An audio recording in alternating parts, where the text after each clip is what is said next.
Hello, welcome to Nonprofits for the Future, the roadmap to new funding sources. I'm Drew Heckman, and you're in Module 2.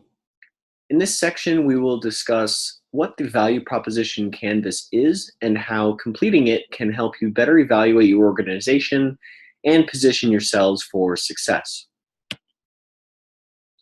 Before continuing, you should have at least completed the following: the nonprofit organization overview, the nonprofit mission deep dive, the nonprofit asset chart, and the SWOT analysis worksheet.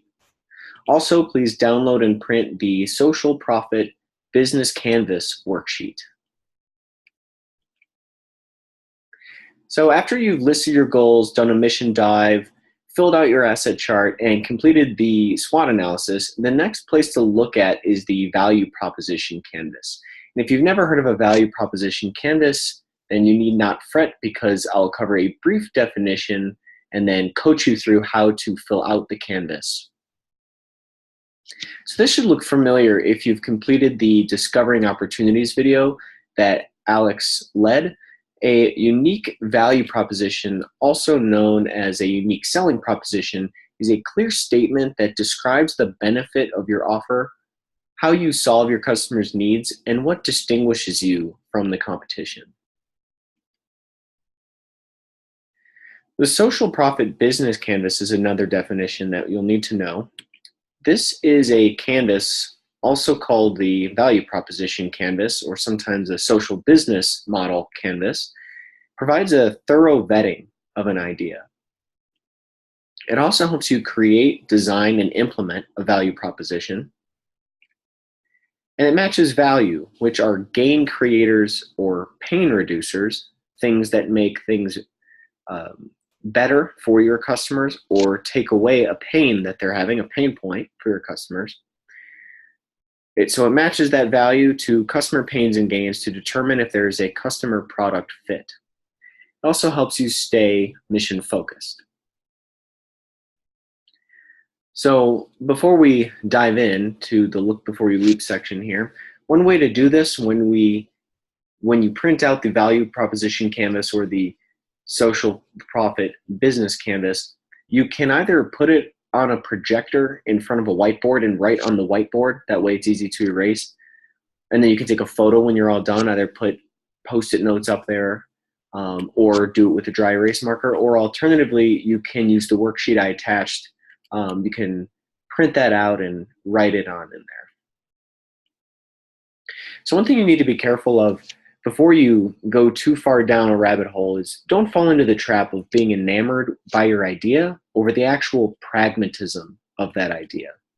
Some people get so caught up in the brilliance or elegance of an idea that they have without thinking fully through every possible implementation method. It's not really pragmatic or useful. Don't fall into that trap. Vet your idea, analyze, and plan. So one question to consider is, how do we evaluate our earned income strategy to see if it's worth exploring? It's part of what we'll be talking about today. So what would it take to turn a profit, and would you be able to stay mission focused? The Social Profit Business Canvas worksheet is one way to evaluate our earned income strategy to see if it's worth exploring. So let's dive into the Social Profit Business Canvas, what each of the sections are, and that way it will help you to better fill it out and better leverage this tool for your successes. So if you look at the intervention type section, this is either a product or a service, typically.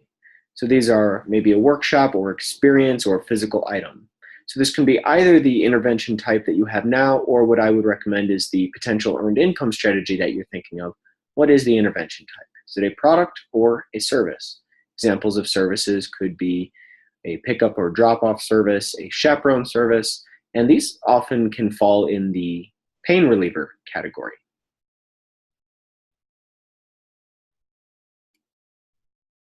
So key activities, what is it you do here? So do you have or need distribution channels as a result of this earned income strategy? What customer relationships do you maintain, and how do you maintain those customer relationships? These can be program-related activities or non-program related activities. Program-related activities would be all things associated with making your organization run as it relates to the mechanics of beginning to end program activities. And then non-program related activities would be everything else in the background: accounting, partnership, and relationship building, and community outreach. You might also consider what your other revenue streams are for your key activities. Could be grant writing, fundraisers and donations, government funding, etc. So moving on to key resources. These are what resources would you need in order to run your key activities. So people, equipment, technology, relationships, distribution channels, aka your supply chain, or in other words, getting the word out or distributing your product or services. These would all be key resources. So are your distribution channels a key resource that you need? Are your customer relationships a resource that you need? And are your other revenue streams a resource that you need in order to pull off your earned income strategy? Think of everything that you need as a resource in order to move forward with an earned income strategy. Now, the value proposition itself, or your unique selling point, unique selling proposition. What is your value proposition for your beneficiaries and your customers? They are two slightly different things. For the earned income stream, think about how the earned income stream is furthering your mission, and therefore, what is your value proposition for your beneficiaries? At the same time, think about what your value proposition would be for your customers. What is the gain creator that you are giving them? Or what is the pain reliever that you're doing as a result of some of those key activities? What is it that they want? And find that fit. So which one of your customers and beneficiaries' problems are you helping to solve? What customer needs are you satisfying? And ultimately, again, tie it back to your mission. You'll notice that at the top of the canvas, there's a big section for basically write your mission here, because you want to keep it front and center. Everything that you do should revolve around that mission, because if it doesn't, then it's not an idea that's worth exploring. So always look at what customer needs that you're satisfying and what beneficiary needs that you are satisfying as well. Also consider through this value proposition how you're measuring your impact. Are you really solving the problem? Are you really solving your customers' problems? Are you really solving the beneficiaries' problems? Is it all moving your mission forward? The value proposition is at the center of what's holding all this together. Without the value or without the customer product fit, then you do not have something that you can move forward with. Okay, moving on to partners and stakeholders. Think about who your key partners and decision makers are. So board members or other nonprofits, maybe some for-profits, maybe you have a corporate partnership as well that would be a key partner. Who are your key suppliers? Are you acquiring any key resources from your partners? And this is part of the reason why we're writing these down, because maybe your resources are coming from here. And finally, think about if your partners perform any key activities for you. That's a big one. Because if you're leaning on your partners to perform any key activities, it's important to write this down, to keep it in mind, and think about that as a potential threat as we did the SWOT analysis. If your partners are performing a key activity, it could be an outside strength for you. It could be an opportunity. Maybe you can take that activity over, or it could be a threat if something happens to eliminate the activity that they are performing. Okay, moving to customer and beneficiary segments. This is where we will have a lot more on this in week 4, because this one is so important.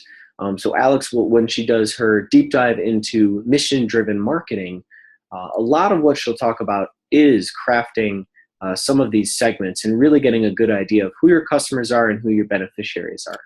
But we'll talk a little bit about it here as well. So the beneficiaries are the group that benefits from the product or the service, and the customers are people or organizations that are willing to pay for your product or service. It's really important to distinguish between these two for social profit businesses or nonprofit organizations, because they are two very distinct segments, and how you communicate your product or service to each of them is very, very different. the value proposition is very different. So it's important to segment these out and think about them differently.